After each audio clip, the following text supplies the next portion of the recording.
There is a frequency that only opens after midnight. Most people spin right past it, a wall of static between the stations. But if you stop, if you hold there, sometimes a voice comes through. And some of those voices have been gone for a very long time.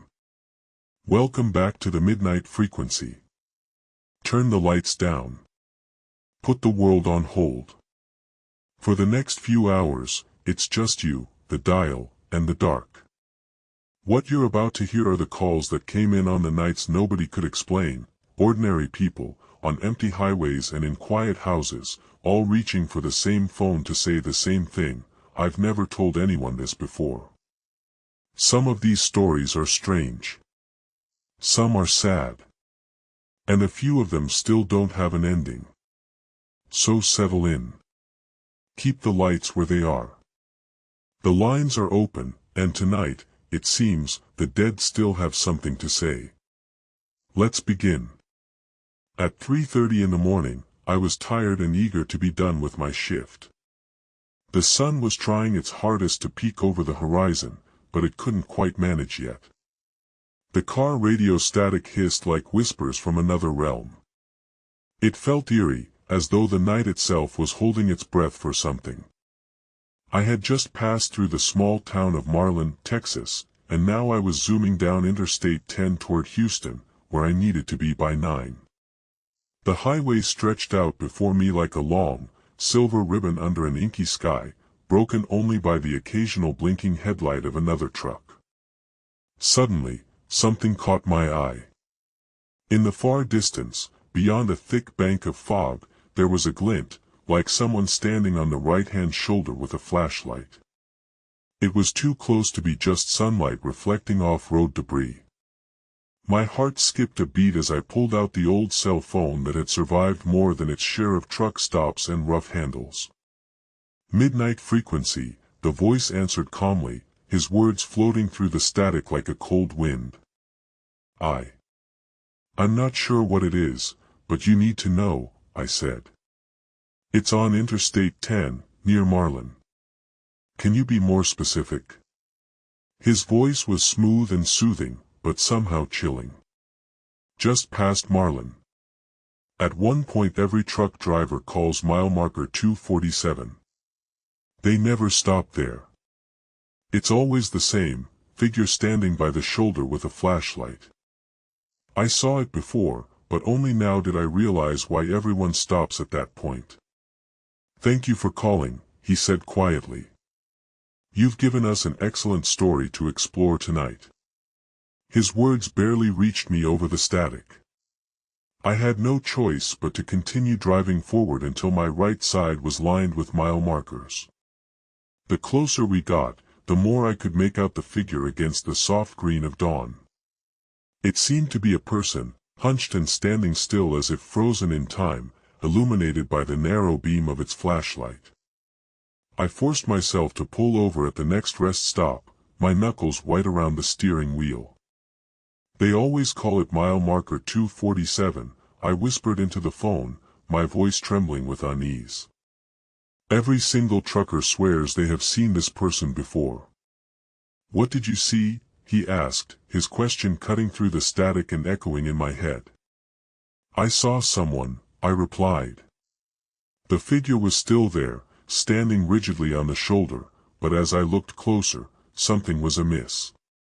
Its back seemed to move slightly, even though it wasn't supposed to be moving at all. It's almost like they're waiting for something. Keep an eye on that area, he said, his voice calm but firm. I did. As soon as I returned to the highway, I kept a sharp lookout. The figure was there again, but this time when I looked closely at its back, it wasn't just moving, it seemed almost pulsing in and out like it had some kind of life. And then, before my eyes, it turned slowly and looked straight into mine. The flashlight beam cut through the fog, bathing me in an unsteady light. The figure's face was shrouded in shadow, but its eyes glowed a deep red, unsettlingly alive even though no car or truck had passed by for what felt like hours. I hit the brakes hard and pulled over to the side of the road, my hands shaking uncontrollably as I tried to focus on something else. "It's looking at me," I said in a whisper. "It can see me." "Stay calm," came his voice again, but it was distant now, as if caught between radio waves. The figure turned away and began walking down the shoulder of the road, its movements unnatural, almost mechanical. I watched until the trees swallowed it up, and then drove on with a pounding heart and trembling fingers. "Midnight frequency, do you see this?" I asked when I was sure the figure was no longer in sight. "Do any of your listeners know what's out there?" "I'll be back," he said softly before disconnecting. And that's how I found myself sitting alone in my truck, headlights cutting through the morning mist, and a chill running down my spine. I never did find out why drivers refused to stop at mile marker 247, but something was definitely waiting for them there, watching, and it knew exactly where they were going. Did you know that every time someone passes this point, the figure always turns around and looks right back? In the quiet of a summer night, under a sky heavy with stars and sparse with moonlight, I drove the long stretch from Phoenix to Barstow. The air was thick with the scent of diesel fuel and the distant hum of traffic on the interstate. It was 3:17 a.m., and my radio hummed softly in the background, a strange echo of another world. I was just passing through, a simple night shift driving a Greyhound bus between stops. Barstow had always felt like an alien place to me, flat as a concrete floor and empty as a desert grave. My head nodded against the steering wheel several times before I forced it awake, but my eyes were heavy with sleep. The radio crackled softly in the cab, static hissing through the speakers. I leaned forward to turn it up just a bit more, hoping for some white noise that might soothe me. That's when I saw him, somebody hunched on the passenger seat, facing backwards towards me. "Excuse me," I said, voice hoarse from sleep and lack of use. "Did you just get in?" The figure was vague at first, but as my eyes adjusted to the dashboard light, I could see the slumped posture of a man, hands wrapped around his knees. His face was obscured by shadow, though something seemed wrong about him. Too rigid, too still. "Sir." My voice rose slightly in concern. He didn't respond. He only sat there, staring off into space. Or maybe he wasn't really staring at all, he just looked like he couldn't move. Without thinking, I pulled over to the side of the road, engine idling softly as I waited for him to react. Nothing. Just that eerie stillness and the faint sound of his breathing through clenched teeth. "Are you okay?" My voice grew louder, more urgent. "Do you need some water or—" Before I could finish, he leaned forward slightly, hands clutching the seat tighter. Then, in a gesture as mechanical as a broken toy, he slowly turned to face me. His eyes were sunken, and his gaze was empty, a dull, unseeing stare that sent an icy shiver down my spine. "Do you have any quarters?" he asked, voice hollow and devoid of emotion. I blinked several times, trying to make sense of what I was seeing. "What are you talking about? Who the hell are you?" He didn't reply, only glanced at his empty pockets before looking back out at me. The silence between us stretched into an eternity, broken only by the dull drone of traffic outside and my heart pounding in my ears. "Fine," he finally said, voice barely audible. "You know. I'm already in the cab." His words echoed around the cab like a ghost whispering through the walls. It took me a moment to realize he was speaking into my mouth. Before I could respond or scream, his eyes locked onto mine and held. And then, as suddenly as he had appeared, the figure slumped forward again, motionless once more. His head tilted slightly towards his chest, creating an unnatural angle that looked almost deliberate. I swallowed hard, trying to focus on anything but the dead man beside me. "What did you just say?" "Did I?" he seemed to ask himself aloud. The radio crackled loudly now, static filling the cab like a physical presence. The voice of the midnight host faded away into nothingness. I stared at him, hands trembling as they gripped the wheel tight enough to leave marks. "Did you just say you're already in the cab?" I asked again, my voice barely above a whisper. Another beat of silence, then he raised his head slowly, eyes fixed on mine with that same empty stare. "No one else can ride this bus," he said, his voice as flat and lifeless as a recording. I couldn't blink. Couldn't breathe. Couldn't scream.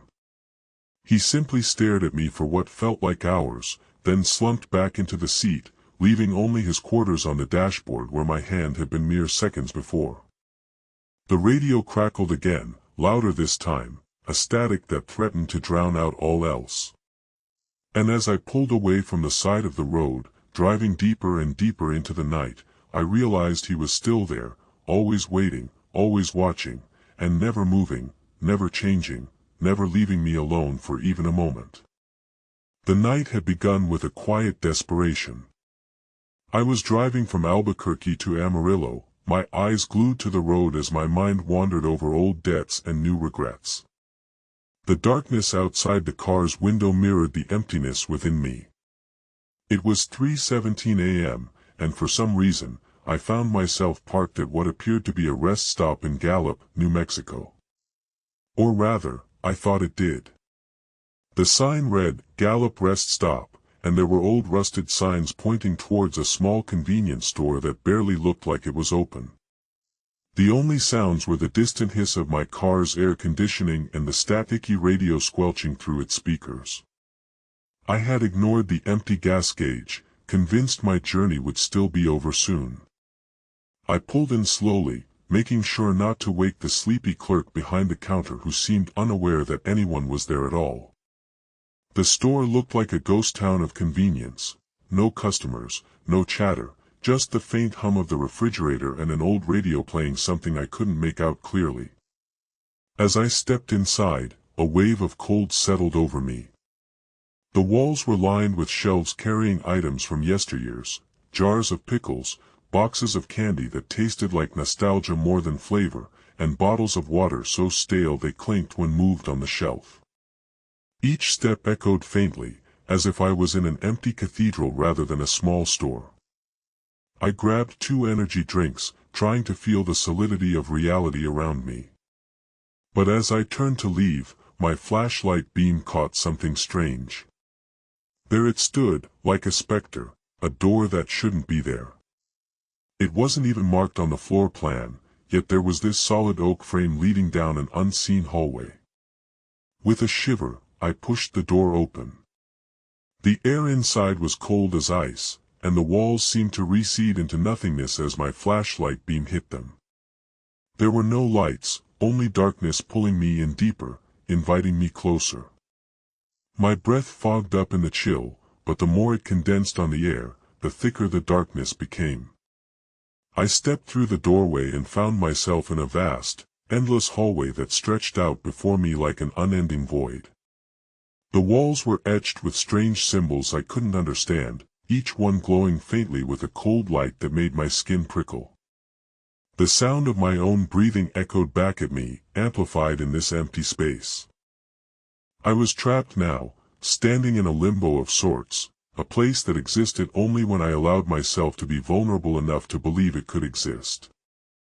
But just as I began to think there might be no escape, the darkness flickered and shifted. It wasn't moving on its own, something or someone else was here with me. My flashlight beam landed on a figure standing at the end of the hallway. It was tall, cloaked in black, and had a face that seemed to blend into the shadows, a face that wore a perpetual smile. As I stared, it began to walk towards me, its presence growing larger with each step until it loomed over my small frame. "Stay here," it said, the voice low and unsettling. "You belong here." Before I could react, the figure stepped closer, and as its hand reached out, everything went black. The static crackled like dry leaves in an old windmill. In the darkened room, I could just make out my phone's red LED blinking insistently against the shadowy floor. It was 2 a.m., and I'd been on this road trip for days, driving through the vast expanse of West Texas, from Amarillo down to El Paso. The only company had been my music playlist and the occasional hum of the radio tuning itself in. Then, it came, a whisper, faint but distinct enough to pierce the static. Stop. It was like nothing I'd ever heard before, a voice that seemed to come from every direction at once, echoing slightly, as if trapped between frequencies. I blinked rapidly, eyes straining into the dark room, heart thumping wildly. Was it a prank? Maybe my imagination running wild? Stop, the voice repeated, louder this time. I paused, letting out a shaky breath. The phone line crackled with tension before a second voice spoke, "You can't keep going." My mind raced as I stared at the device, fear curling in my stomach. Had someone hacked into the radio? Was there really something out there listening to me? "Please," that same voice said again, almost pleading now. "Turn back. There's danger ahead." I leaned closer to the phone, fingers trembling as I pressed the button to replay the message. "There's a truck coming," it said, the words clear and certain this time. Adrenaline surged through my veins, my body reacting faster than any rational part of me could think. I knew what I had to do, even though my mind screamed that this was insane. With a shaking hand, I turned the car around, barely able to see down the empty highway in the opposite direction. A shiver ran down my spine as the voice spoke again, too late. The tires of my truck groaned on the smooth asphalt as it began a slow reverse, lights dimming against the pitch-black sky. And then, like an echo in my mind, I heard the sound of brakes locking and screeching metal.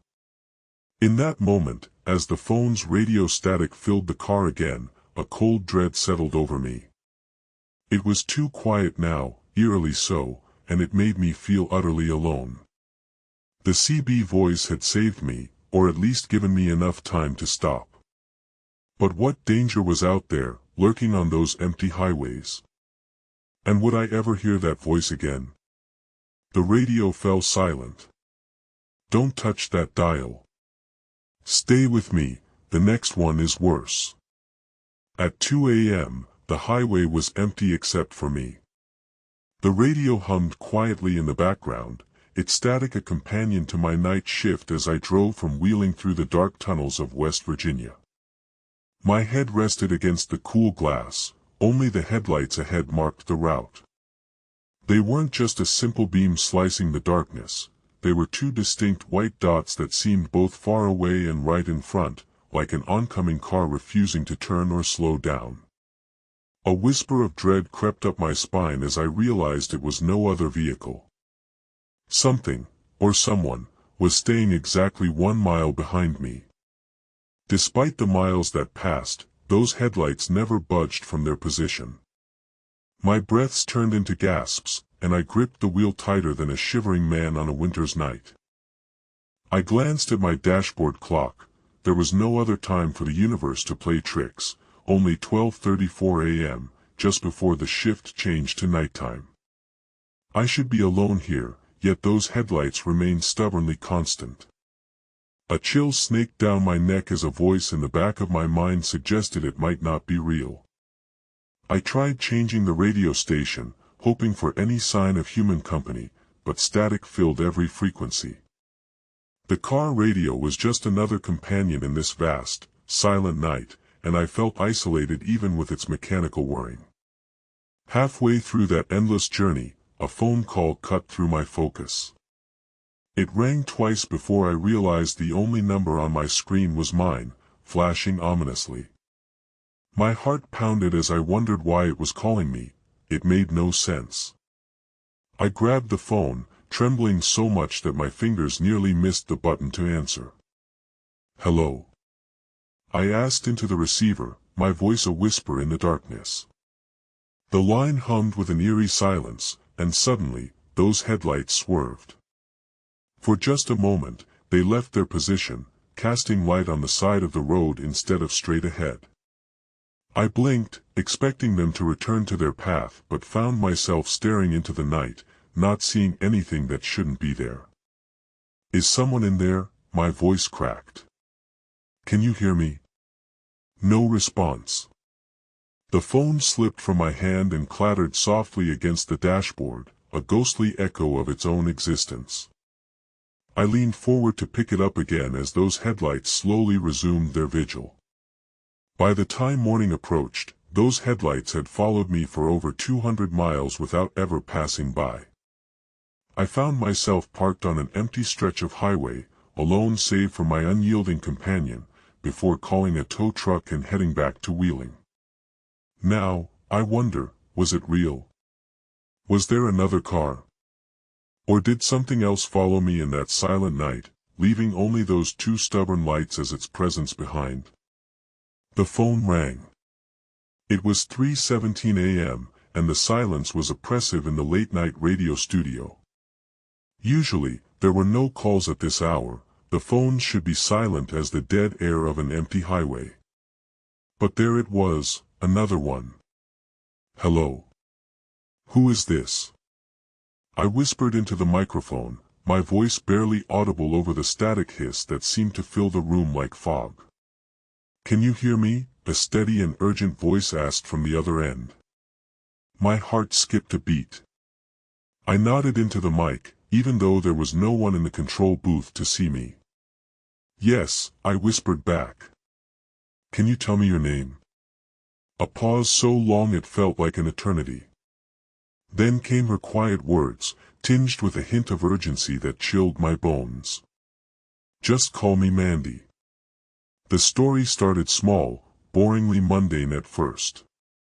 It was about a stretch of highway near Reno, where Mandy had worked for years as a night security guard at a warehouse. Every night, around the same time, she swore something strange occurred on her route. She couldn't quite place it. Perhaps it was just her imagination running rampant in the quiet dead hours. Mandy's account began with an ordinary description of her duties, checking on inventory, locking down doors, ensuring everything was in place before going home. But then came the small wrongness, a subtle shift that hinted at something not right. The static between the lines started to grow louder, and Mandy's voice became more erratic.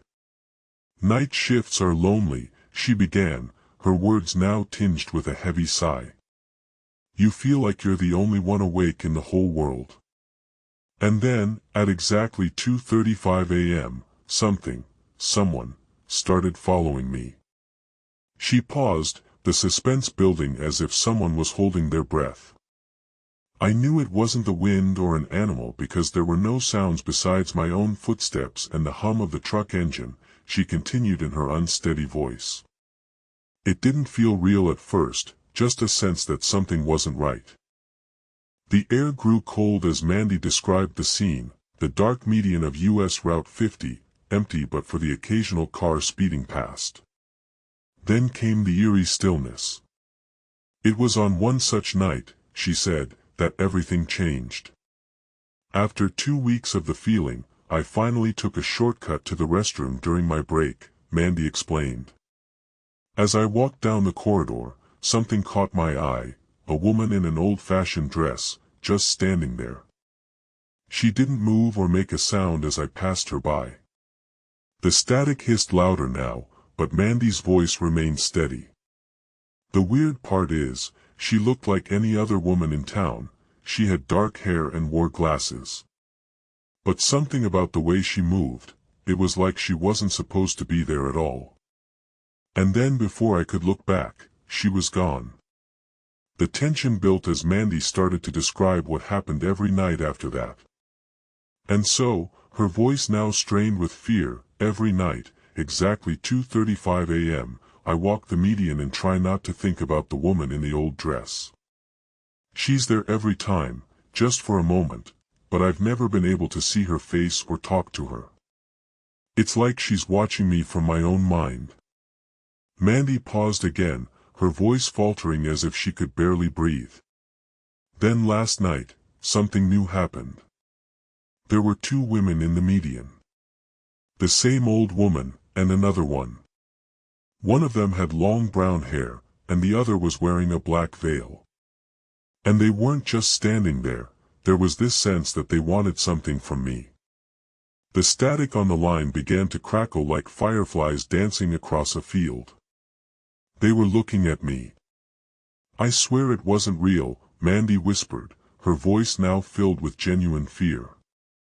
I turned my head and looked back, but there was no one behind me in the dark. Mandy took a deep breath, her voice trembling as she continued. "Last night, I did something I've never done before. I told them to go away. But they didn't go. Instead, they just kept watching me. And then it all went black, and my phone died." Her voice was barely audible at this point, a whisper into the static. "And now?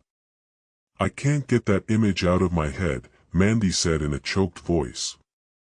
"I've been staring at my screen trying to see if she's still there, trying to find her, but she isn't." "But what happened last night?" Her voice trailed off, leaving a palpable silence. The phone went dead, the line going completely silent as Mandy hung up. The static on the radio hissed louder and louder until it filled every corner of the studio. I felt the chill run down my spine even as I tried to keep calm for the next caller who might be waiting.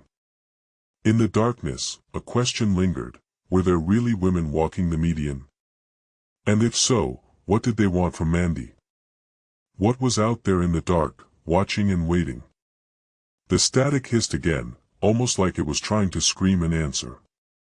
But there was nothing, only silence, and the endless stretch of US Route 50 where Mandy's story unfolded night after quiet, lonely night.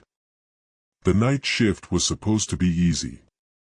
Just sit in the little booth, turn on the scales, and wait for a truck. But as I pulled into the way station at 2 a.m., something about it didn't feel right. The static hissed over the radio, barely masking the empty echo of my own heartbeat. Dodge City was quiet, but Dodge City was never this still. A chill ran down my spine before I even fully parked next to the lone, unlit building on the interstate's exit ramp. In the darkness, the only sound was a distant, unsettling whisper that seemed to be coming from inside the station itself. I flicked open the door and stepped into the booth, a small, windowless space with cold metal walls and a single, stark scale at its center. It looked unused. The scales were clean, but there was no sign of a regular weigh-in here, no receipts, no tape of the last truck's weight. The only hint of life was the faint, unidentifiable odor that clung to the air. My phone, sitting on the scale, rang with the call I had been dreading. "Midnight frequency," it said in a voice that sounded both friendly and strangely alien. "Hello, can you hear me?" I hesitated, the number flashing in the semi-darkness of the booth, before answering. "Yes," I said. The whisper grew louder, more persistent now. The host's voice was calm but heavy with expectation. "Hello, this is Thomas, your midnight host. If something seems odd, give us a call. Anything at all." I looked around again. The booth was empty. No one behind the counter, no one else in sight. It had always been like that. But tonight, I couldn't shake the feeling of being watched. "I'm here," I said into the phone. "Just sit tight while we get everything set up for your story." A moment passed, and then another. "Do you see anyone around?" my host asked gently. I scanned the booth again but found nothing out of place. Still, that whisper grew louder, more insistent. It was a low murmur, like a breath on glass, cold, unyielding. "Maybe it's just the wind," I tried to say, but even as I spoke, my own voice sounded distant and hollow. The host's tone changed slightly. "Strange things can happen at 2 a.m., especially when you're alone." I gripped the receiver tighter, feeling a strange compulsion to look outside. The window was fogged over, and in the pitch darkness, nothing could be seen. But something about that fog made me uneasy. Suddenly, the host's voice took on an urgent tone. "Can you feel someone else here with you? Someone who is?" A sharp gust of wind rattled the empty booth door, but when I turned to see it, the door was still locked from the outside. Panic began to rise, a cold sweat breaking out across my forehead. "Thomas, can you hear me?" I asked, my voice cracking. "Yes," came the reply. "Just stay calm and take one step at a time." But I couldn't ignore the whisper now, its words echoing in my mind like a bad memory resurfacing. It whispered, "You should never have come here." Before I could respond, the silence between us was shattered by the sound of footsteps, heavy and slow, shuffling around somewhere just out of sight. The floor beneath me creaked under an unseen weight. The phone slipped from my hand, landing with a dull thud in front of the scale where the scales were balanced perfectly. No truck, no weight. But something was wrong here, something off balance, and I knew I had to get out of there, now. "Thomas! There's someone else here!" I cried into the darkness, my voice desperate as fear began to paralyze me. Silence. Then, a soft, sinister laughter that seemed to come from everywhere and nowhere at once. "Don't fight it," it whispered. And in that moment, as I turned to flee, everything went black. The scales remained perfectly balanced with no truck or weight. Just the cold, eerie silence of an empty booth and the unsettling whisper that followed me out into the night, a constant companion, until dawn. In the dead of night, when the world beyond my small apartment in Fargo, North Dakota, was a hushed sleep, the radio was often my only company. It wasn't until I tuned into the midnight frequency that something truly unusual happened. At first, it felt like any other call to the station. A tired voice came over the line, a man's voice speaking in measured tones as if he had been reading from a script. The caller claimed to be from a small town not far from here, something about Pembina, and how his old truck was acting strangely. He said it was after midnight when he finally decided to stop driving home, having driven too long on less sleep than I can count. His truck, a rusty 1986 Chevy C5, had been faithfully pulling him through the night for years. He parked in a quiet lot near a gas station, yawning and stretching as he tried not to think about his upcoming shift at the local garage. The next thing he knew, everything was quiet except for the hum of an old car radio blaring some soft jazz station. He sat up straighter, rubbing his eyes. It took him a moment to realize that he wasn't alone in the truck. His phone rang. For weeks, this wouldn't have been strange. Calls were common when he'd been driving late or had his headphones on for too long. But as he reached for the phone, something felt wrong. The room was colder than it should be, and a faint static crackled in the air. He picked up the receiver, barely daring to breathe. "Hello." His own voice sounded foreign, hoarse. "Who's there?" There was silence, thick with unease. Then, as if by itself, his phone began to vibrate wildly. He checked the caller ID and saw a number he didn't recognize, a cell phone from out of state. He hesitated but answered anyway. "Hello." The line sputtered for a moment before he heard a deep, raspy voice. "Did you just get into town?" Petrifying dread clutched at his chest as the caller repeated the question. He glanced around, seeing only the dashboard and the blurry figure of an old gas station through the cracked windshield. His phone slipped from his trembling hands. And then he noticed the road stretching ahead. It was empty and silent, something it should never be this late. Yet there, on the road, was a single taillight blinking steadily in the darkness. The caller had driven home all by itself.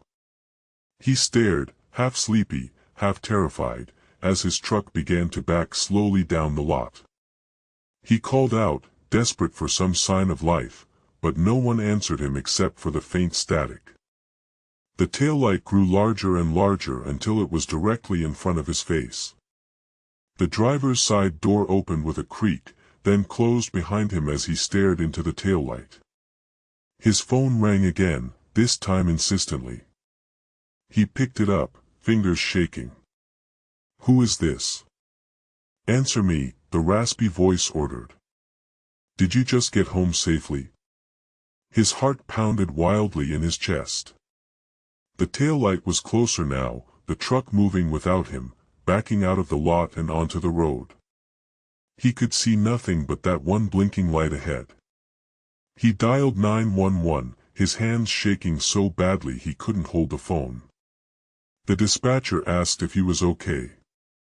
"Yes," he lied through gritted teeth. "I'm fine." The radio continued to play soft jazz as he sat, trapped in his truck, watching the taillight grow larger. Then, just before dawn broke over a distant horizon, the car's horn blared once, loudly, and it turned sharply onto an empty side street. It disappeared from sight, and the radio went silent. The phone went dead in his hand, its battery drained by the relentless ringing. He sat there, staring out at blackness, wondering if he had ever truly been awake at all. The next morning, he found the truck parked perfectly in front of his own garage, as it should be. There was no sign of forced entry or tampering. The inside was still damp from hours spent outside. And the gas tank was exactly half full, just enough to make the 150-mile journey home. He didn't go back into town that night. Instead, he kept his radio tuned to the midnight frequency until dawn, waiting for some sign of what had happened. But there was nothing. Just the same soft jazz station playing, and a lingering chill in the air that seemed to whisper secrets through the static. And so it stayed. The truck drove itself home, leaving questions that lingered long after the radio silence ended. Was he really awake? Or was this just another night of restless dreams? Did your truck ever drive you back home? You're listening to the Midnight Frequency. Keep the lights where they are. In the middle of the vast New Mexico desert, where the stars burn like scattered embers and the highways hum with the distant echoes of forgotten cars, I found myself pulling over to a tiny diner on US Route 60. It was just past midnight, my phone ringing in the quiet of my truck, its metallic beep slicing through the stillness. The diner's nameplate said, Route 60 Diner, and as I stepped out onto the cracked asphalt, the sign flickered with a faint red light. Its letters seemed to pulse, giving off an eerie glow. The building itself was an old relic, painted in pastel colors that had faded into grays, like memories of better days. Inside, the air smelt of stale coffee and old bacon grease. I wandered through the dining room, which smelled faintly of burning, almost as if something wasn't quite right. A booth to my left held a small framed photo, a family, father, mother, 3 kids in their Sunday best. They all wore smiles, but their eyes looked hollow, like they were staring at something beyond this world. As I sat down in the last available booth, my phone rang again inside my coat pocket. I fumbled for it, half expecting to hear another caller's story of unexplainable events. But instead, a familiar voice whispered through the static, "Dad." I froze, heart pounding, as the memory of my father's death flashed in my mind like a strobe light. He had been found dead one snowy night outside that diner, a broken traffic light the only witness to his last moments on Earth. My phone clicked off abruptly, and I stared at its screen, unsure if it was a real call or just an eerie trick of the radio. The booth shook slightly as though something unseen were pressing against the walls. A shiver ran down my spine, and I glanced around nervously. In the corner, a mirror held up a dark reflection, capturing not just myself but the entire room. Except it wasn't entirely still. The diner's old neon sign began to glow brighter, casting long shadows across the dimly lit space, as if something was being summoned from the darkness that clung to every crevice. I picked up my glass of water and noticed a small, nearly invisible spider crawling across its rim, something not present before. As I watched it, it stopped in front of me, then suddenly leapt away, leaving behind the faintest whisper, almost as if someone had just spoken softly from the wall. Suddenly, I heard laughter, a muffled, unidentifiable laugh, coming from somewhere beyond the booth. The hairs on my neck stood up, and without a second thought, I grabbed my coat and rushed outside. The night air was cold and thick with the scent of old tires and dead leaves. But as I approached the diner's door, it began to creak open by itself, revealing nothing but blackness beyond. Inside, the neon sign flickered once more before going out completely, leaving the room in utter darkness. The only light came from a single candle burning inside a darkened booth. Its flame danced wildly for a moment, then extinguished itself. I stood there, heart racing, not sure if I should go in or run. Then, a shadow shifted at the corner of my eye, a figure moving quietly through the dim space, almost as if it were made of smoke. It passed by the booth where my father's picture hung, causing the reflection to twitch unnaturally. With no other choice, I stepped forward and found myself face to face with an old man in a tattered uniform standing at the counter. His eyes glowed red, and his face was twisted into a cruel grin. And then everything went black. It was a cold January night in Oxford, Mississippi, and I hadn't stepped outside my trailer since. But as the road hummed past me at 30 miles per hour, something caught my eye, a flicker of light just ahead. My heart skipped a beat, and my fingers tightened on the steering wheel as I hit the brakes. The car pulled over onto the gravel shoulder with a soft clunk. The roadside was dimly lit by an old street lamp, casting long shadows that danced across the blacktop. There, in the middle of the rural road, stood a weathered wooden cross. I'd driven this route many times before, but today something seemed off. As my eyes adjusted to the low light, I saw it, small, pale hands waving from behind the cross. Not waving, exactly, more like reaching out from within its shadow. My breath hitched as I leaned forward, craning my neck to get a better look. The figure was about 4 feet tall, and despite the chill of the night, its clothes were drenched in what looked suspiciously like sweat. That's when it hit me.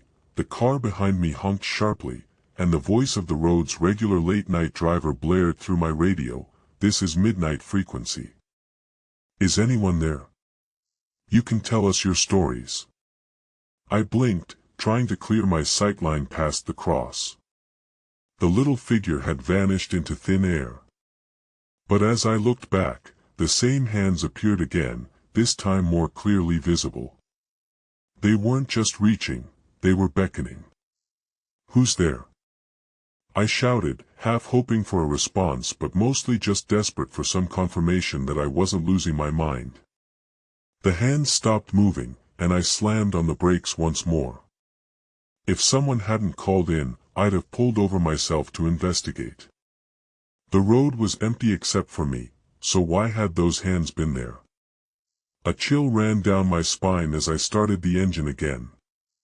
I accelerated slowly out of the cross's shadow, willing myself not to glance back but knowing I would, and inevitably, that's exactly what I did.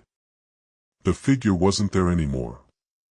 But now something else caught my eye, a small, broken plastic toy car, left behind where no one could find it in daylight. And on impulse, I flipped the radio down low, as if that might somehow keep whatever was out there from hearing me think. As I drove away, the cross ahead seemed to lean closer, more sinister than ever. And those hands?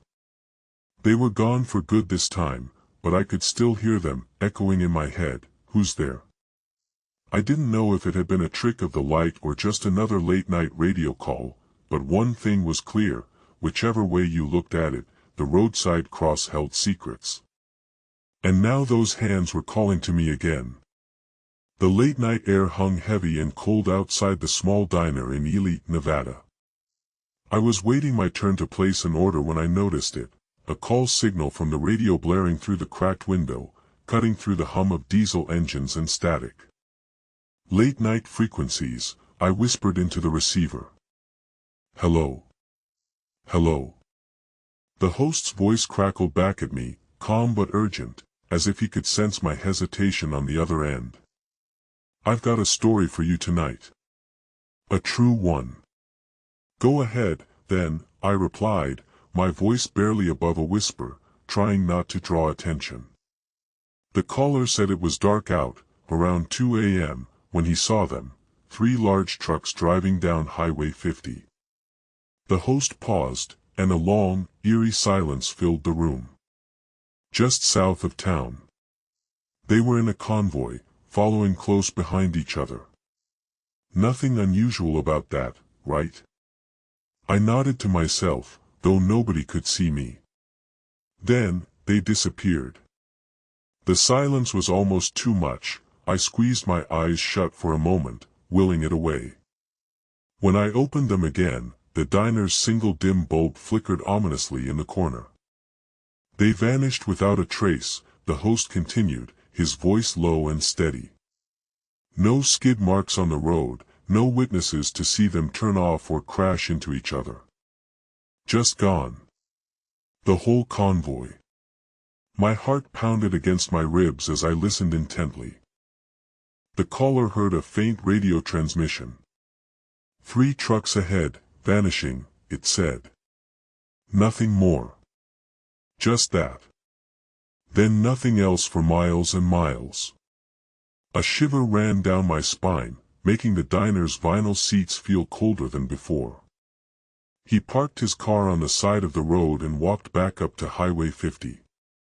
It was like something had taken them all. The host's voice became quieter still. No explanation for their sudden disappearance. Just a road with no exits, stretching endlessly into the blackness ahead. His tone shifted slightly, adding weight to his words. And then? What happened next? Then, he left and never spoke of it again, the host said softly. Or so they say. Did he try to report it? I asked, my voice barely audible over the static in my ears. He claimed it scared him too much. But something lingered with him after that night, like he couldn't shake the memory of those 3 trucks vanishing into thin air. A chill ran through me. What did you do next? I just told the caller to remember his story. The host's voice was hushed now, almost a whisper. To keep it safe until this very moment, when we could share it with each other. And what is your name? I asked hesitantly. John. John Smith from Ely, Nevada. The line went dead for a few moments before crackling back to life. Is that all you have? No, the host responded. There's more. But that's enough of his story tonight. I heard a soft exhale through the radio, followed by static. Thank you for joining us tonight on the Midnight Frequency.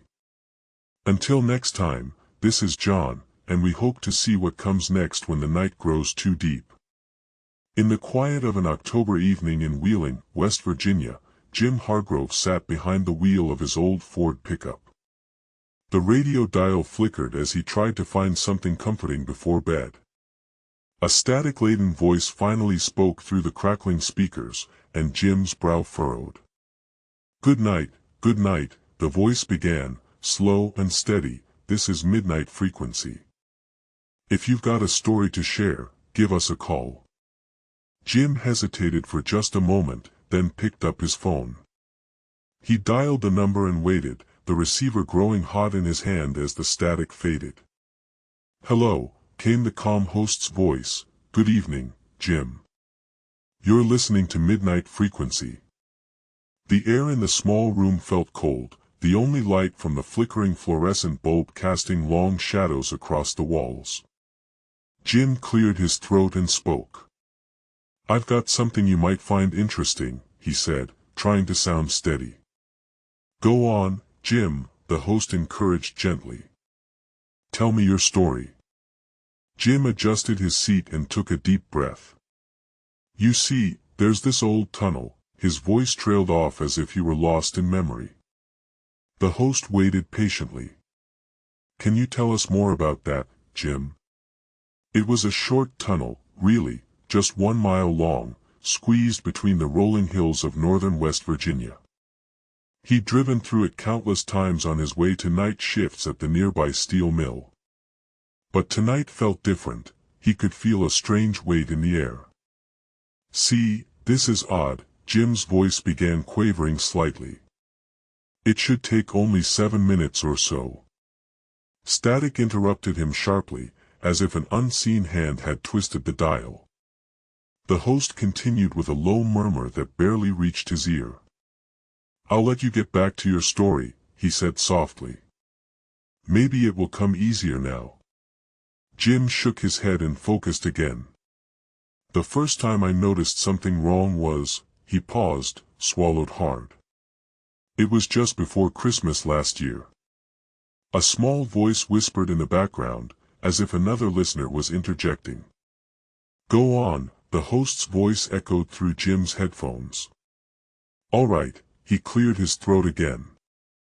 "I pulled into the tunnel entrance just like always, but it felt off. My GPS said 7 minutes. He hesitated. But my clock in the truck showed 11. A shiver ran down his spine as if a cold draft had suddenly swept through the room. The host continued unperturbed. "What did you do next?" he asked gently. Jim's hand tightened on the steering wheel. "I pulled over, and I just stared at the tunnel," he said quietly. The road seemed to stretch endlessly into darkness. Static crackled loudly for a moment, as if protesting this ordinary tale. "Did anything happen then?"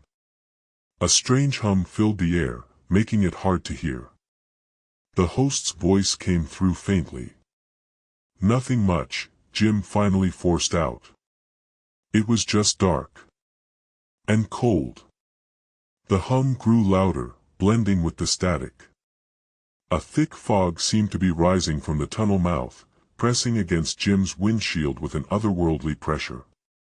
"That's all," he whispered finally. "I never drove through that tunnel again after that." A long silence followed. Static filled the air like a mocking laughter. "Tell me, Jim, why do you think it took 11 minutes?" the host asked softly. Jim's heart pounded in his chest as if a drumbeat in the darkness. He had no answer. The only sound was the distant hum and static. And then, the final sentence cut through the silence. "Do you think we're safe out there at all?" This next call came in just after 3, the hour they say the veil is thinnest. The phone rang in my old house like a cruel joke. It was 3 a.m., and I was supposed to be working the night shift at the truck stop, but the last of the coffee had run out, and my eyes wouldn't stay open anymore. Laramie, Wyoming, is no place for a night owl. It was just a few hours before dawn when the ring cut through the static on the radio. I grabbed the phone from its cradle with shaking hands. "Hello." My voice sounded hollow in my own ears. It should have been 2 a.m., but the time seemed off, like everything else that night. "You're listening to the midnight frequency," said the host's calm voice, as if he were a guardian standing by, "and our caller from Laramie, Wyoming, you have your story?" I hesitated. There was no reason I should be getting calls at this hour. I lived in an old trailer park on the edge of town, and my phone didn't usually ring with midnight tales. "Did you get a call?" asked the host, his words soft but unwavering. "Yeah," I admitted. "It's weird." He waited patiently for me to continue, as if nothing strange had happened. I decided to go into it slowly. I was in town at the truck stop, and on my way back, I noticed this dilapidated old trailer. It had been empty for years, until now. My voice trailed off, like a shadow of its former self. "And what did you find inside?" prompted the host, his tone steady as he leaned into the story. "Just some junk," I started. "Old furniture and random stuff people left behind." But there was something else. A small refrigerator, one with unbroken seals. The host's voice stayed calm, but there was a hint of curiosity in it. "What do you mean by that?" "Well, it should have been empty, right?" I paused, feeling my voice tighten as if the trailer itself were trying to close off the story. "Because everything inside was so full. Even though nothing appeared to be there. It's like someone filled the fridge with air overnight." The host did not break the silence. He let me continue to unravel this mystery on my own. Anyway, I felt a chill go down my spine, I admitted. I've never been one for ghost stories or anything like that, told myself it was just old pipes getting cold, but something wasn't right. Just as the host's voice began to draw out what would come next, the trailer got heavier. It was an immediate and physical sensation, a tangible pressure pressing down on my chest. I couldn't breathe. "Did you feel anything unusual?" asked the host in a soothing tone that barely masked his concern. I could hear the static crackling in my ear as I tried to catch my breath, but there wasn't any more time for talking. The trailer started moving, I choked out. It was like the floor beneath me had suddenly turned into quicksand. Panic surged through me as I realized the trailer was somehow getting heavier. "Is the trailer getting closer?" asked the host, his words breaking through the fog of my terror. I looked around frantically, but there was nothing to see. The trailer park was empty, save for the old, creaking structure that seemed to be swallowing me whole. "It's moving toward me," I stammered, my voice barely above a whisper.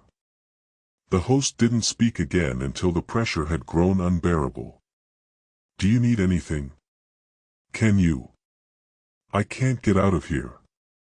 I screamed into the phone, the trailer still creeping closer, its weight dragging down my spirit with every passing second. "I'm trapped." The line went dead. And then, silence. In that quiet moment, the trailer stopped moving. But it was too late. I knew something was waiting for me inside those unbroken seals. At 2:30 a.m., in the shadow of the Trans-Pecos Mountains, the small Texan town of Marfa lay asleep under a blanket of stars. The highway was empty and silent, save for the distant hum of the truck I was on. Tonight, I had been working second shift at the local dairy plant, bagging ice cream tubs. Now, it seemed the emptiness of the night would continue until morning. The radio in my small apartment flickered weakly, the static of familiar companion. My phone buzzed with an unimportant text from a friend, then went silent.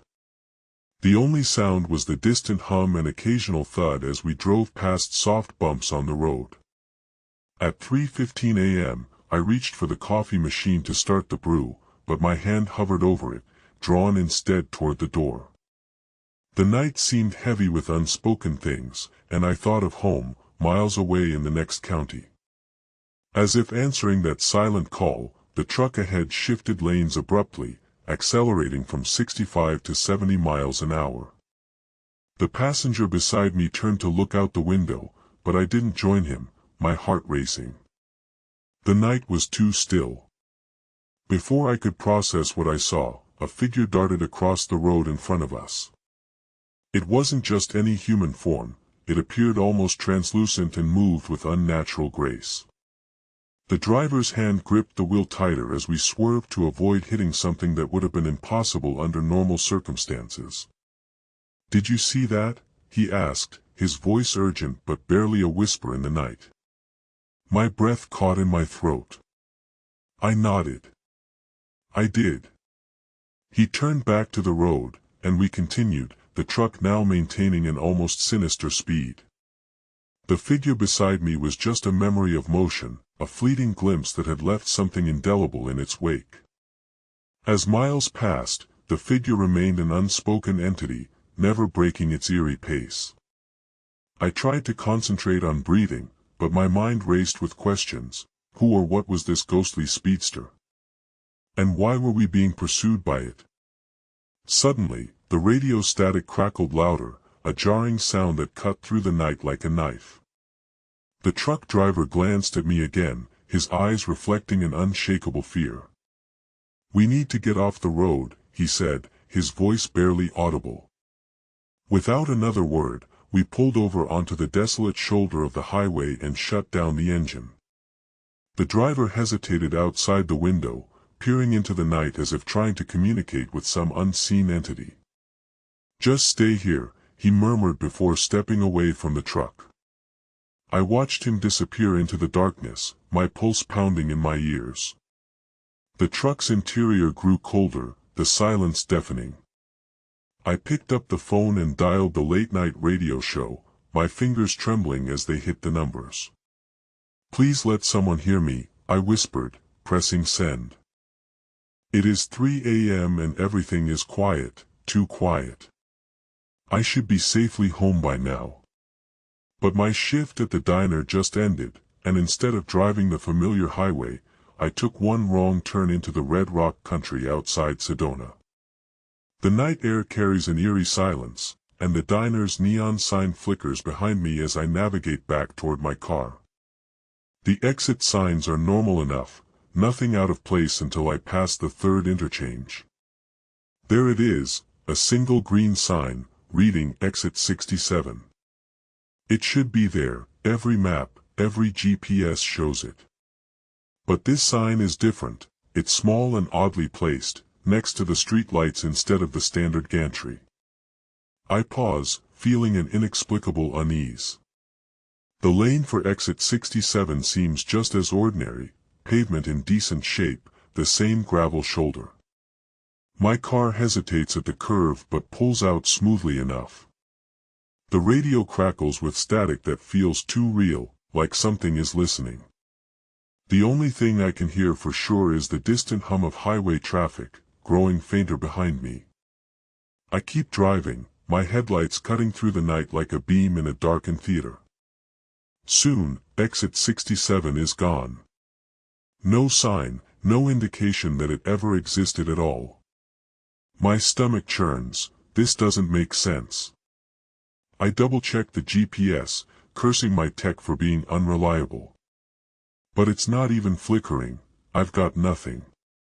The next exit is a mile ahead, but my car turns the corner as if on its own, heading straight toward what must have been Exit 67. I hit the brakes.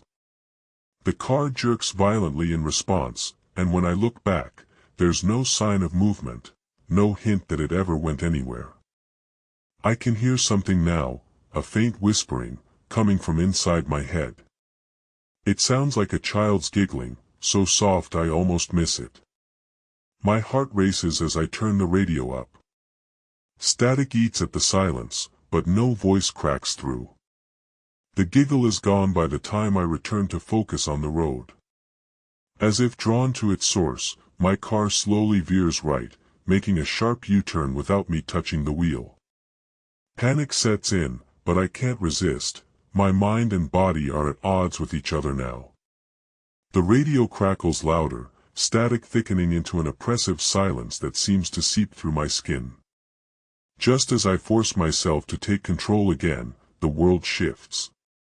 Trees and rocks blur by so fast they appear to be moving on their own, but the road remains straight. I know there's no exit here, it's a dead end. A dark, empty stretch of highway stretches out before me, lined with old houses that look like they've been abandoned for years. A cold wind whispers through the car, and suddenly my phone rings, no number on the screen.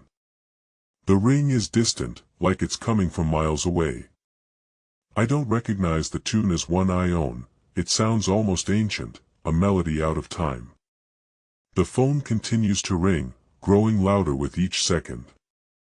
I reach for it, knowing I shouldn't even be able to get reception in this location, but the call doesn't let up.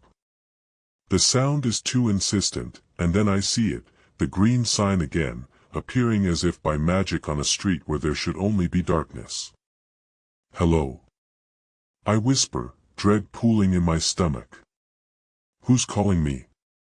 The static blips back to life, the giggle returning to echo inside my head.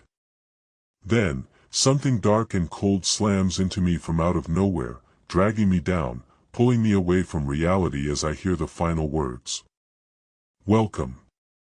At 2:15 a.m. in Bend, Oregon, I thought it was just my imagination. It's not like it matters much anymore. The radio in the old house my sister let me crash and hasn't worked since last July, but tonight, it was as if there were a crackling life to it. I fumbled for the dial and froze when I hit 104.3. It stuck. Stuck on an eerie static that grew louder with each second, until it wasn't so much static as a voice whispering in my ear. A muffled male voice, deep and cold, narrating something. But it was my own drive that the voice described, word for word. 37 miles to Bend, I heard. The highway is empty this late. It seemed like the host was sitting just behind me, watching as I drove. The voice continued, my destination is Willow Creek Hospital. I tried moving the dial but found it still fastened on 104.3. That's when the whispers began, a low murmur of a man recounting his journey. His voice was calm and almost soothing in its familiarity. "I've been here so many times before," the host said. "The radio is always broken, or better yet, always stuck at 104.3. The night outside was cold, the only sound on the highway the squeak of my old car's tires against wet asphalt. My hands were clammy on the steering wheel, clutching it as if I could stop the voice from speaking. Tonight though, tonight feels different," the host continued. "Like something has changed here." I forced myself to pay attention to what he was saying. It made no sense. Why would someone on the radio know anything about me or my drive? But there it was, my name, my route, everything I could possibly need. "Turn right at Willow Creek Road," said the voice. "You won't see much now, just a small old house by the side of the road." I glanced over to where he mentioned and saw the faint outline of an empty building. It looked like someone had tried to fix it once but gave up. The place was eerily quiet, as if every sound from my car was magnified. "Check the date on the calendar," the voice said softly. "It's August 15th, 2023. Exactly 1 year since I first heard this radio." My heart pounded in my chest as realization hit me. I had driven by that house before, but not today.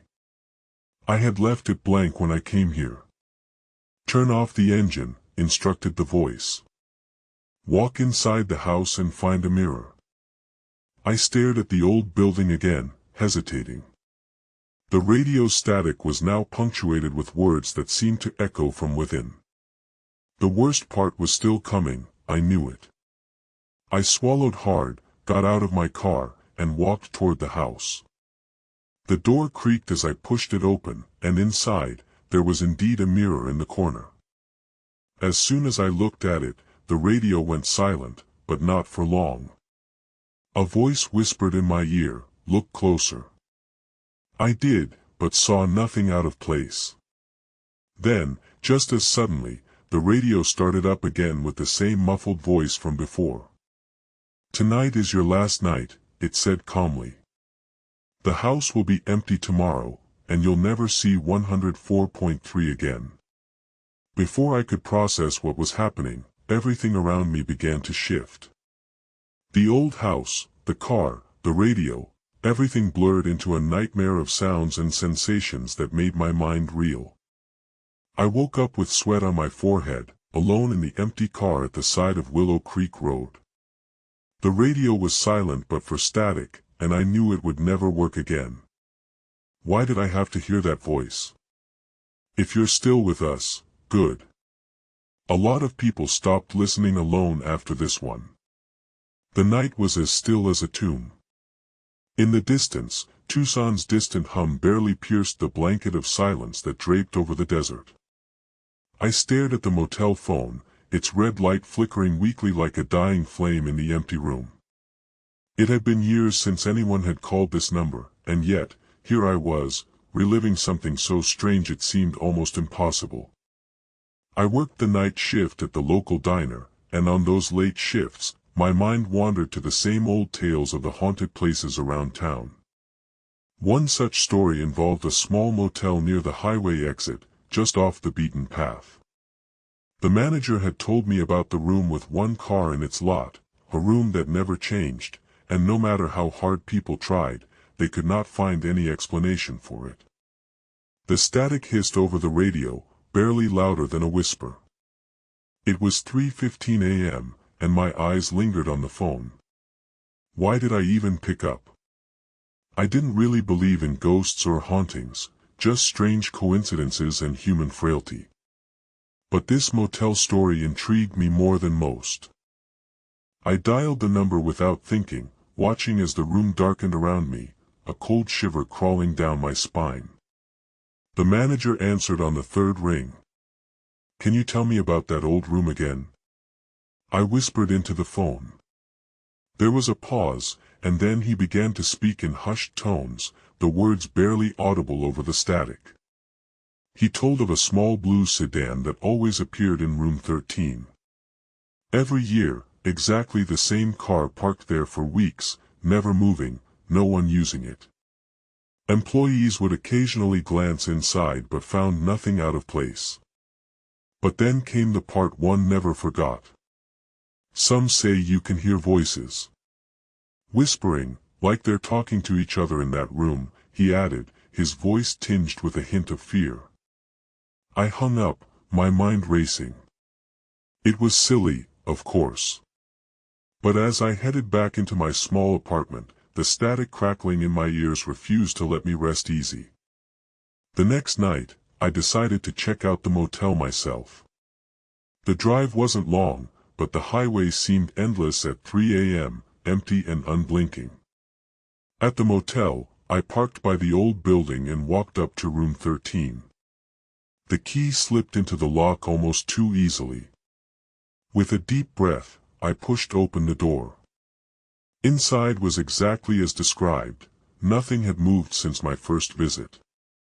Then, just as I stepped inside, the static on the radio behind me suddenly grew louder, almost painful.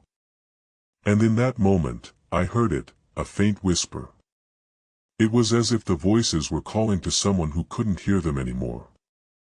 I spun around but found nothing. The room remained quiet except for a faint, repeating echo. "Is anyone there?" I whispered back into the void. The static swallowed my words whole, and just like that, everything went black. When I woke up, I was back in my apartment, the motel phone ringing loudly on the nightstand. It was 4:35 a.m., a strange time for someone to call me. As I picked it up, my fingers trembled, unsure if anyone had ever occupied room 13 or if this was just another chapter in that old story of mine. "Room 13 is open," the voice on the other end said quietly, before hanging up. At 3:15 a.m., as the radio static hissed and sputtered through the ether, Jimmy's voice crackled weakly into the microphone. "I've been driving on the highway all night," he began in a monotone, "and I just wanted to talk about something that happened."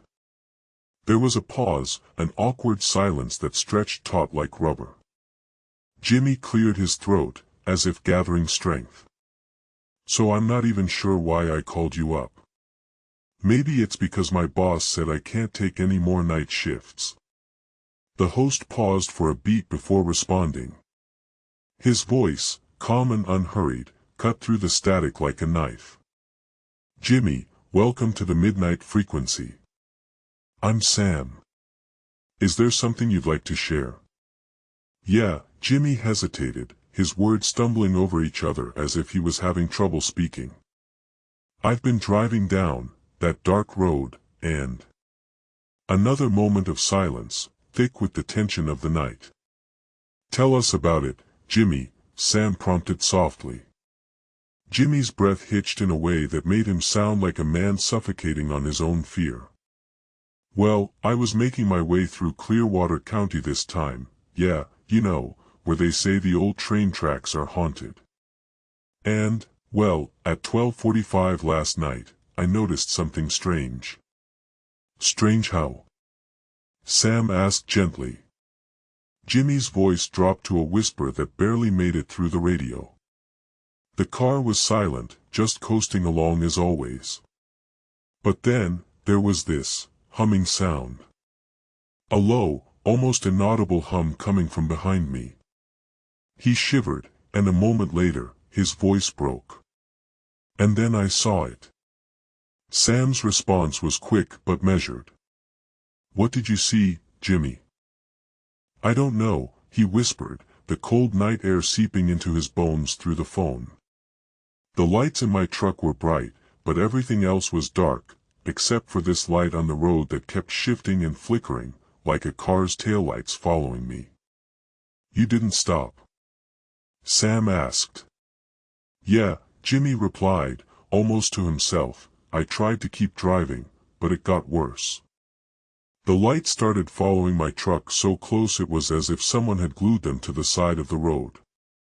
His voice trembled now.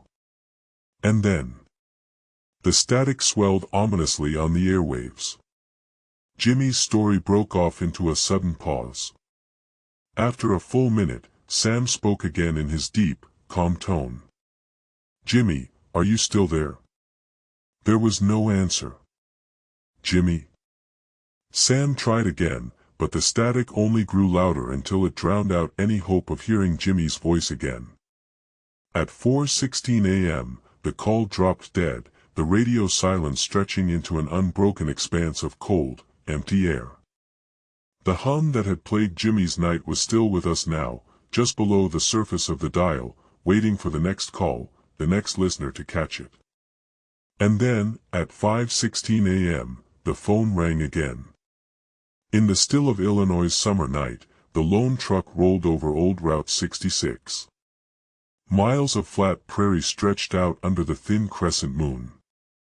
The driver, Jack McCall, rubbed his tired eyes and stared straight ahead at the black asphalt, hoping it would not stretch into forever.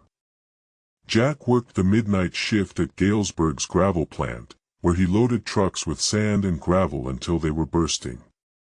Tonight's delivery was to a small construction site just outside town, nothing special about it, except for the truck's malfunctioning radio that often drifted onto its own station during the night. Tonight, he listened as the static filled the cab. A soft knock came from his window, a sharp rap, like someone trying to get in. Jack's heart jolted.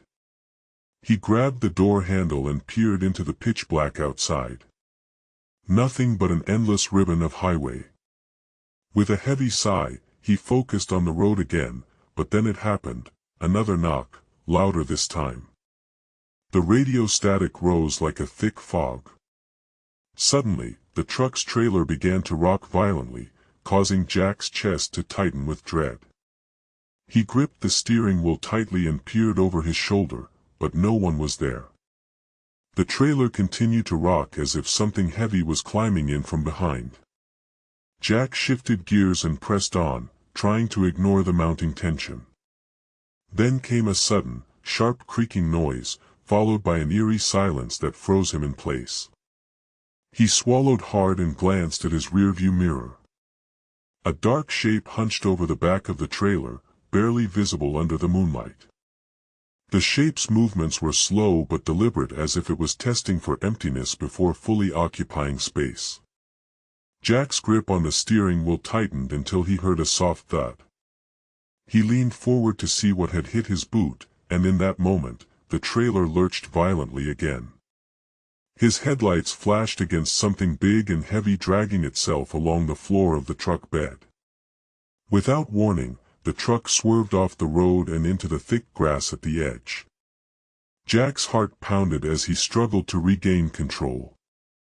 The trailer was alive with its own bizarre momentum, rocking so violently it seemed to have a will of its own. He managed to pull back onto the road, but the trailer continued its strange jerking motion. The radio crackled to life, and on the fuzzy voice came a single whisper. "Are you coming over tonight?" Jack slammed his hand against the dashboard, trying to make the sound disappear. The truck shuddered violently one last time before pulling itself into a smooth, ominous glide down the empty highway. As he pulled into the construction site, the trailer stayed rock steady on its own. Jack jumped out of his truck and hurried inside. But there, under the glow of an old streetlight at the side of the building, stood something that left him rooted to the spot, a dark, hunched figure that didn't belong in the quiet night air. Jack's eyes widened as he watched the figure turn slowly towards him before melting away like a shadow in the breeze. A chill ran down his spine, and he couldn't shake the feeling of being followed as he trudged back to his truck. "Are you coming over tonight?" The whisper echoed in Jack's mind until the static filled his radio again, but this time it was different, slightly higher and faintly mocking. He started up the engine and peeled out of the parking lot, leaving only an empty construction site behind him. But as he drove away, the trailer's trailer door began to creak open in a way that made Jack's blood run cold. The call came in at exactly 3:17 a.m., when I was the last person anyone thought would be driving on these empty roads. "My name is Tom, and I live in Astoria, Oregon, where there are more fog banks than sunny days." It was November, the air crisp with an early winter chill, and I was on my way home from a late-night shift at the Lighthouse Cafe. I always took this route, so familiar that I almost didn't notice it until it was too late. The first hint of something not quite right came when I saw the thick fog rolling in, unusually thick for Astoria standards. It crept up quickly, like a blanket being thrown over the world.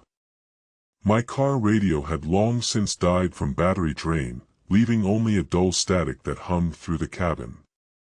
The trees grew close to the road on this stretch, branches dipping low and gnarled with age, their leaves a pale green under the street lights. I felt like an intruder, not just in the middle of night but also in my own hometown, which was usually quiet and welcoming at such hours.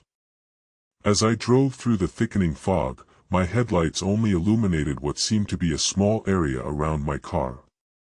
Then, it happened. The wall of fog closed in on me, like a door swinging shut, but not just inches from my car, it extended several yards behind me. The world fell into an eerie silence, and I could feel the air grow colder as if the fog itself was absorbing heat to solidify around us. That's when I heard it, a soft whispering sound that seemed to come from everywhere at once. It was a voice barely more than a breath, saying, "Stay." Repeating, "Stay, stay, stay," until my heart started racing and I realized this wasn't just the fog trying to terrify me for no reason. I knew I had to get home, but the road seemed endless, as if it were wrapped around in loops of its own. The wrongness of that moment was palpable, like stepping into an alternate reality where logic ceased to function. And then came the worst part. When I finally reached my driveway and turned off the engine, the fog didn't dissipate. It stayed with me, surrounding the car, whispering, "Stay," even as I got out. The house was dark, except for a flicker of light in what used to be my mother's bedroom, now empty and unused since her passing years ago. The front door creaked open like a casket lid slowly lifting. The whispers grew louder, filling the air until they almost became human voices, just on the edge of comprehension. I bolted inside, slamming the door shut behind me, and ran to my room. It was bathed in darkness but for the eerie blue glow from under my mother's old desk. I pulled back the curtain and found nothing there, only the quiet echo of her name whispered into the night.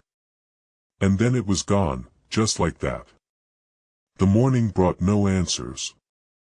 My car was clean, not a drop of water or mist remained on its exterior. Yet something was different. The fog had never held anything before, but now, I couldn't shake the feeling that it still did. "Don't touch that dial. Stay with me, the next one is worse." Static hisses and pops. Hello, a raspy voice calls from the airwaves. Is anyone there? I called this number about an hour ago, hoping someone would answer. The midnight host's voice, calm but filled with an eerie comfort, says softly, "Good evening. You're tuned into the midnight frequency, where we explore the unexplained and share stories of the night. My name is Tom, and what a fascinating tale you have here." A long pause follows. The caller takes a deep breath. "I called because it happened exactly 1 year ago tonight," the caller begins, his voice shaking with remembered fear. "I was driving from Phoenix to Las Vegas on New Year's Eve night. I needed to get there by midnight for a friend's party." The host nods sympathetically in the silence of the studio, imagining the dark highway stretching endlessly ahead. "I had already been on the road for 8 hours, the caller continues. His voice is strained now, like he can feel the tension radiating through the phone line. "I was tired and wanted to push just a little bit more." Tom's voice takes on a serious tone. "Driving at night can be daunting. Right around 10:30, I stopped in Yuma for fuel," the caller says, his words trailing off as he remembers. The host listens intently, the static on the line beginning to crackle softly. "The station there was loud with chatter about the desert and its dangers. An old man behind the counter gave me a strange look." A moment of silence hangs in the air before Tom speaks again. "He warned you?" "He did," the caller whispers, the cold dread thickening his voice. "He said I shouldn't drive past midnight. Something bad could happen." The host's voice is soft and reassuring. "What happened after that?" "I didn't listen," the caller admits with a hollow laugh. "I was young and foolish. I took off again after filling up, thinking I'd make it by 11:30. But my GPS had been broken all night, so I didn't realize just how late it was." The radio hiss intensifies as if to emphasize the growing unease. "An hour later, driving through empty highways under a moonless sky, I noticed something wrong." The caller's voice grows tense, like the world was watching me. "There were no cars for miles and miles. No signs of life." Tom nods slowly in understanding. "Did you stop to check your GPS then?" The caller shudders as he remembers, his voice now almost a whisper. "I did. But it had stopped working completely, like someone or something had unplugged the connection. I tried calling anyone on my cell, nothing worked." Silence fills the air for a few heartbeats. "I kept driving," the caller says, his tone thick with fear and determination. "But at 10 minutes to midnight, just as I hit the outskirts of Yuma again, that old man's warning came back to me. Then, my fuel light turned off, flicked itself out, and there was nothing left in the tank." The radio crackles loudly now, amplifying the unease. But even more chilling, the caller continues, his voice barely above a whisper, "As I sat there with an empty gas gauge and no phone to call for help, I heard it. A faint, eerie whistling that grew louder as if someone, or something, was closing in." Tom's voice is gentle but firm now. "Tell me more about what happened after that." The caller hesitates before speaking again, his voice filled with a mix of fear and disbelief. "I tried to stay calm, but it was hard. The whistling grew louder, almost like a banshee wailing at the edges of my consciousness. Then, in the distance, I saw something moving, large, dark shapes that looked almost alive." The radio static shifts from eerie hisses to quieter pops as Tom's voice takes on an urgent tone. "Can you describe them?" "Like monstrous shadows," the caller says, his voice barely audible over the din of fear and uncertainty. "They moved slowly but purposefully toward me. I tried to pull over but my car wouldn't start." Tom pauses, the static dying down as if he's holding his breath. "The whistling was all around me now, louder than ever," the caller says, his voice breaking with the memory of that moment. And then, right before midnight struck, something rushed past my window, so fast I couldn't see what it was. It felt like a gust from an open grave. Tom's voice is tense but steady. Did you manage to get your car started after that? The caller takes another deep breath, his voice barely above a murmur. I don't remember pushing the car. All I know is that when the clock struck midnight, my gas light flickered back on, and the fuel gauge filled up, completely full. A moment of silence stretches out. And then, nothing, the caller whispers. The highway was empty again, no more monsters, no whistling. But after that night, I never drove past midnight again. Tom's voice is calm but tinged with a hint of unease. Why not? Because there were things out there, things that shouldn't be, the caller says, his voice holding an unspoken terror. And something warned me against it. The radio crackles softly as Tom concludes. Thank you for sharing your story. It's a reminder that sometimes, the quietest warnings are the most powerful. The caller hangs up with a shiver, and the static returns to fill the air. What was that warning? And will someone else face the same fate on their next midnight journey? Tune in tomorrow night, The night had been clear, a perfect black canvas with only the stars to slice through the darkness. Jack Johnson sat in his Ford F-150, his headlights cutting a thin path into the stillness of Route 62, an old, winding road that cut through the sleepy small town of Willowbrook.